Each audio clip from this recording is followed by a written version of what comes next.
They say never meet your heroes, but they don't say never wrestle your heroes now, do they? Whoever they are, idiots. Some professional wrestlers have been lucky enough to get in the ring with the people they looked up to when they were just young fans, whether it's at a small independent show seen by hundreds or on the grandest stage of them all. I'm Adam Pacitti from Cultaholic Wrestling, and these are 10 wrestlers who wrestled their heroes. Join us! Number 10, Rob Van Dam vs. Brady Boon. I don't think there are too many pro wrestlers that would name-check Brady Boon as a childhood hero, but then again, there aren't too many wrestlers quite like Mr. One-of-a-Kind. When Rob Van Dam was parked in front of the television set as an impressionable youth, he was drawn not towards the larger-than-life superheroes that got the big pushes, but the smaller, more athletic wrestlers that used high-flying moves, such as Leaping Lanny Poffo and Owen Hart. Boon, perhaps best known for his brief stint as Battle Cat, may have been a lovable loser to most, but RVD savoured his matches and would wind up forming a friendship with him early in his career, with Boon, real name Dean Peters, providing some extra training as well as hooking him up with All Japan. Despite their friendship, the whole flippin' show only got to wrestle Boon on one occasion, at a small NWA Florida show in November of 1996. In the show's second match, Van Dam defeated Boon, wrestling as Firecat in what turned out to be Boon's second last ever match, as Dean Peters tragically passed away just 2 years later. Number 9, Chris Jericho vs. Ricky Steamboat.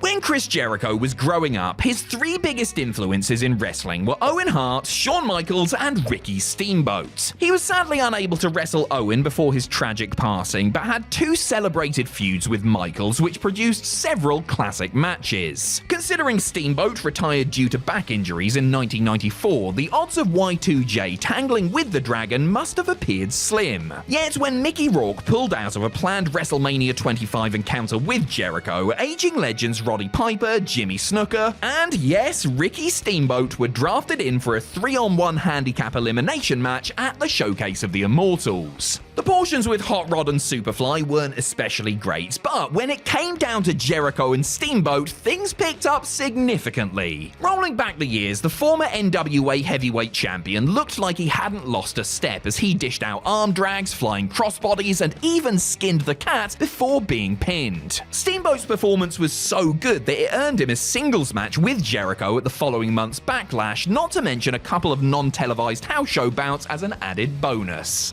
Number 8, Pete Dunne vs. AJ Styles.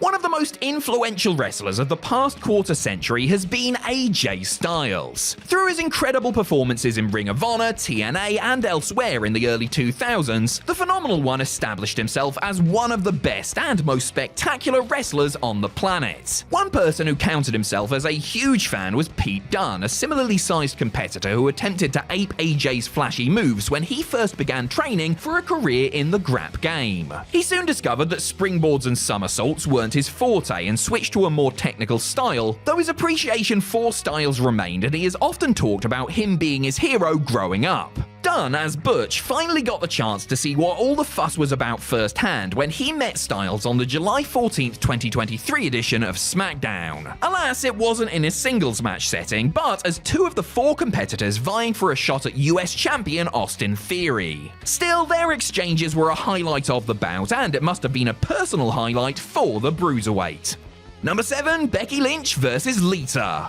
Many of the current generation of fighting females credit Lita with inspiring them to get into the business. I mean, we've all seen that video of a young AJ Lee breaking down in tears while meeting the Team Extreme member at a signing in 2001, right? And then she went and paid tribute to her hero by marrying her ex-boyfriend. So sweet. Lee never got to throw down with Lita, but Becky Lynch did. Becky, like AJ, grew up watching Lita and cited the former women's champion along with her fellow WWE Hall of Famer Mick Foley as her main inspirations. Lita retired from full-time in-ring competition in 2006, well before Lynch signed her first WWE contract. However, thanks to the women's evolution and the promise of a huge Saudi Arabia payoff, the match got to happen in 2022. Lita had come back for a couple of Rumbles and tag matches, but this Raw Women's title match at Elimination Chamber was a much sterner test. And it was one that she stylishly passed, putting in one of her best ever in-ring performances before falling to the man. A year later, Becky got to live out another fantasy by winning the women's tag team titles with her fave.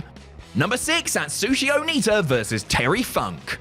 Atsushi Onita was little more than a young boy when he first locked up with his hero Terry Funk during the early 1980s for All Japan Pro Wrestling. The first graduate of the All Japan dojo had also received training from the Funks when he visited their Texas territory and was a pretty decent junior heavyweight, but it was only after he left the business for a few years and came back that his career began to really take off. As the promoter of the ultra-violent FMW, Onita became one of the biggest stars in the land of the rising sun. To show his old mentor just how far he had come, Onita invited Funk over for the first ever no-rope exploding barbed wire time bomb death match. I mean, he could have just invited him round for a cup of tea, you know what I mean? A bloody and barbaric spectacle, it wasn't so much a wrestling match as it was a war of attrition unlike anything previously seen in a wrestling ring. They beat the hell out of each other, with Onita saving Funk from the final explosion by lying on his hero's knackered body in a moment of oddly touching pathos. Again, a cuppa probably would have sufficed. Number 5, Randy Orton vs Hulk Hogan. Like every young American lad of the era, Randy Orton was a certified Hulkamaniac. I mean, just look at him there with his Hulkamania t-shirt on, posing with a human hot dog himself. That boy just bleeds red and yellow, eh? Orton's father, Cowboy Bob Orton Jr., had many battles with Hogan in the 80s, and I'm sure you can guess how most of those went. In 2006, Randy began targeting the Hulkster in a summer storyline involving Hogan's daughter Brooke, the legend killer looking to add the ultimate balding scalp to his trophy cabinet at that year's SummerSlam. Well, that didn't work for someone, brother, because Hogan got the 1-2-3 in what turned out to be his final WWE match. Despite losing when really he should have been going over, Orton was very complimentary of Hulk and said that he loved working with him in the ring. In 2023, Hulk returned the compliments and then some, gushing about Orton's own work inside the squared circle. In his own words, the WWE Hall of Famer would love to come back and wrestle and beat him once again. Well, he didn't say beat him, but it's implied, isn't it? It's always implied. Number 4, Triple H vs Ric Flair.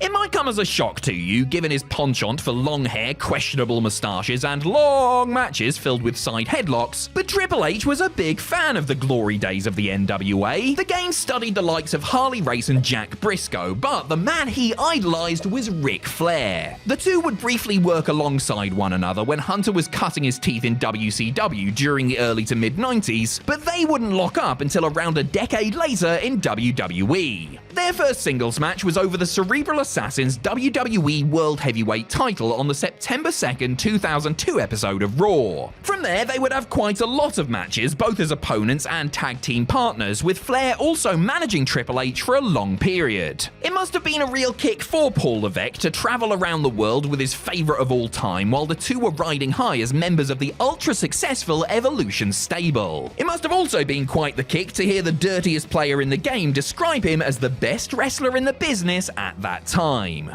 Number 3, Shawn Michaels vs Ric Flair. Like his DX pal, Shawn Michaels grew up idolizing the Nature Boy. Then, during the 90s, the Heartbreak Kid eclipsed the performance level set by Flair in the 1980s, at least in the eyes of many. And in the eyes of Flair himself, actually, with Slick Rick later admitting to watching Shawn and thinking, yeah, he's the best wrestler of all time now. The first time the two met in a singles match was at a primetime wrestling taping in December of 1991. The next time they met was on pay-per-view almost 12 years later, by which point Michaels had retired, come back, and was now a seasoned veteran in his own right. They wrestled many times after that and also teamed up on occasion before HBK was handpicked as the man to end Flair's legendary career at WrestleMania 24. The student had become the master when the two clashed at the granddaddy of them all, with a torn Michaels doing what he had to do and enhancing his own legacy by retiring his hero. Number 2, The Amazing Red vs Rey Mysterio. Over the years, many masked wrestlers have been touted as potentially being the next Rey Mysterio, but nobody has quite managed to live up to that promise just yet. In fact, the one that has come closest in size and spirit didn't even have a mask. High-flying independent sensation, the Amazing Red burst onto the scene in the early 2000s and made his reputation with standout performances in promotions like Ring of Honor and TNA. Clearly inspired by Mysterio, Red nicked the 619, rechristened the 718, while Rey took took the code Red in return. Red was never signed by WWE, and so he had to wait until Mysterio decided to leave there before he could square off with his hero. And he had to book the match himself too. Red and Ray finally met for Red's own House of Glory promotion in the main event of their aptly titled At Last show in August of 2015. Mysterio picked up the win after 17 very enjoyable minutes before embracing the man who looked up to him. Red himself got to feel what it was like to be in Ray's shoes years later when he wrestled Will Ospreay, the aerial assassin, crediting him as one of his biggest inspirations. Number 1, Kevin Owens vs. Stone Cold Steve Austin.